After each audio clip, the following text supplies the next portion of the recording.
आम आदमी पार्टी ने पंजाब की 13 सीटों में से मंगलवार को 2 सीटों पर अपने उम्मीदवार उतार दी है, जिसमें एक दल बदलकर आप में शामिल हुए, जबकि दूसरे पार्टी के प्रवक्ता है।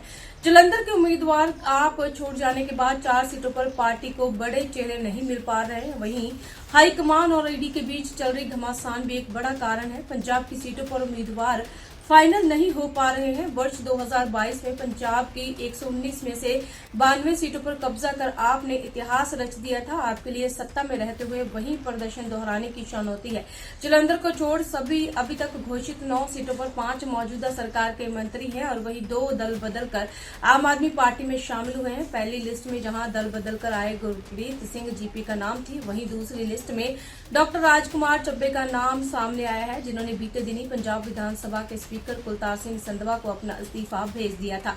होशियारपुर से डॉक्टर राजकुमार को टिकट दे दिया गया है और वहीं आनंदपुर साहिब से आप प्रवक्ता मालविंदर सिंह कंग को उतारा गया है। उम्मीदवार सुशील कुमार रिंकू के आप छोड़ने के बाद जालंधर की सीट खाली है और वहीं जालंधर, लुधियाना, गुरदासपुर और फिरोजपुर पर आप अभी तक निर्णय नहीं ले पाई। दरअसल आपने अभी तक 9 उम्मीदवार घोषित किए हैं, जिनमें से 5 तो कैबिनेट मिनिस्टर है और वहीं एक सेलिब्रिटी करमजीत अनमोल है, जबकि 2 कांग्रेस से आए बड़े नेता गुरप्रीत जीपी और डॉक्टर राजकुमार चब्बेवाल है। एक अन्य पार्टी वक्ता मालविंदर सिंह कंग है और अभी तक की जारी 2 लिस्टों में चेहरों को अहमियत दी गई है और ये सभी पंजाब के बड़े चेहरे हैं जो लोगों के बीच में फैमिलियर है और उन्हें जानते हैं। और दूसरी लिस्ट में आम आदमी पार्टी ने अपने से पहले कांग्रेस में आए नेताओं पर भरोसा जताया है।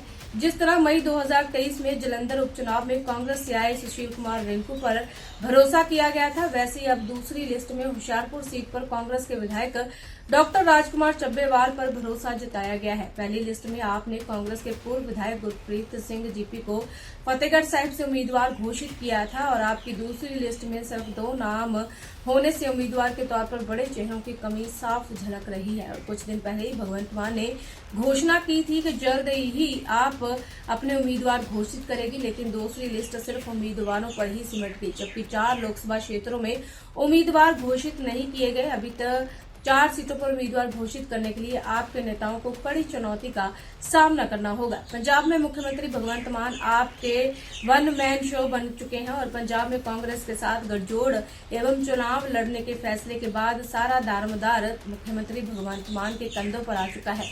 ऐसे में मुख्यमंत्री जब दिल्ली प्रदर्शन में व्यस्त थे, पंजाब की सीटों पर किसी अन्य ने निर्णय नहीं लिया, तब सुप्रीमो अरविंद केजरीवाल ने पंजाब में आपका गीत लॉन्च करते हुए पूरी तरह से मुख्यमंत्री पर भरोसा जताया। दरअसल मुख्यमंत्री भगवंत मान ने पंजाब की सभी सीटों पर उम्मीदवार घोषित करने की बात कही थी, लेकिन आपने दूसरी लिस्ट में सिर्फ 2 ही सीटों पर उम्मीदवार उतारे हैं। इसके पीछे 2 बड़े कारण सामने आ रहे हैं। पहला कारण है अरविंद केजरीवाल के हिरासत में लिए जाने के बाद से ही उम्मीदवारों की लिस्ट पर सहमति नहीं बन पाई और वहीं मुख्यमंत्री भी बीते दिनों दिल्ली में व्यस्त रहे। ऐसे में निर्णय पर मोहर लगाने वाला कोई भी नहीं है। पंजाब में लौटते ही सीएम ने 2 उम्मीदवारों के नाम घोषित कर दिए, जबकि दूसरा कारण है पूर्व सांसद सुशील कुमार रिंकू। उनके एक्शन के बाद अब आम आदमी पार्टी अभी भी रिस्क लेने के मूड में नहीं है। चुनाव 1 जून को होने हैं और नोटिफिकेशन भी 7 मई को जारी होना है। ऐसे में कांग्रेस से जल्द नाम देकर विरोधी पार्टियों को कोई मौका नहीं देना चाहती।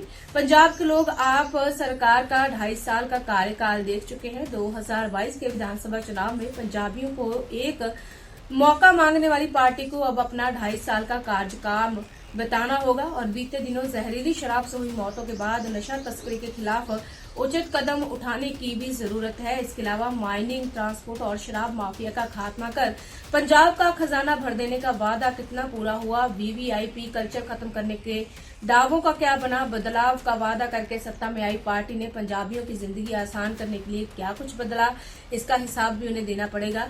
मुख्यमंत्री 40,000 से ज्यादा युवाओं को सरकारी नौकरी दे चुके हैं, लेकिन विदेश भाग रहे पंजाबी रुक क्यों नहीं रहे, ये बताना पड़ेगा। कांग्रेस, अकाली दल और बीजेपी के नेता इन तमाम मुद्दों पर सरकार को घेरते रहे हैं।